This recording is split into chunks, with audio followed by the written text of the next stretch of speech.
Merci, chers collègues. La parole est à Catherine Hervieux pour le groupe écologiste et social. Monsieur le Président, Monsieur le rapporteur, chers collègues, l'affaire Dreyfus a profondément marqué l'histoire de France jusqu'à ce jour et pour toujours sans doute.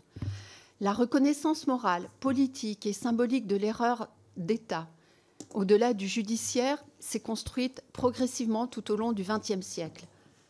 Le capitaine Alfred Dreyfus, officier juif et alsacien, a été jugé de manière indigne. Son procès fut nourri par un antisémitisme institutionnel avec de graves dysfonctionnements dans la chaîne de commandement militaire et dans la justice. J'accuse d'Émile Zola alerta sur cette injustice et interpella l'opinion publique. L'affaire devint une véritable crise politique et morale qui divisa la société française.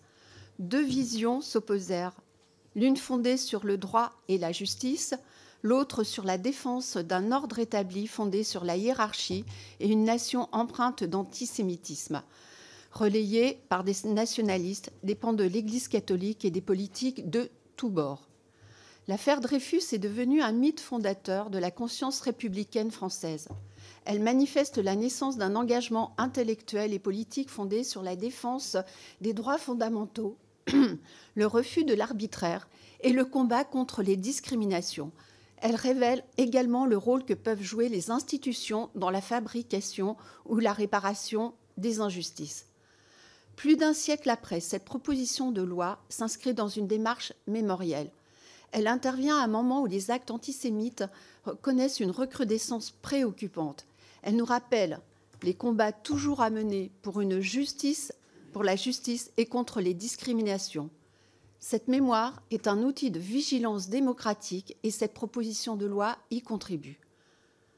Malgré la réhabilitation et l'exemplarité d'Alfred Dreyfus, il n'atteindra jamais le grade auquel il aurait pu être destiné, auquel il était destiné en regard de ses brillants états de service reconnus juste avant le début de l'affaire. Cette élévation posthume doit aussi ouvrir la voie à une réflexion plus large sur la reconnaissance militaire de figures combattantes injustement écartées ou dont l'engagement au service de la France fut exceptionnel mais insuffisamment honoré.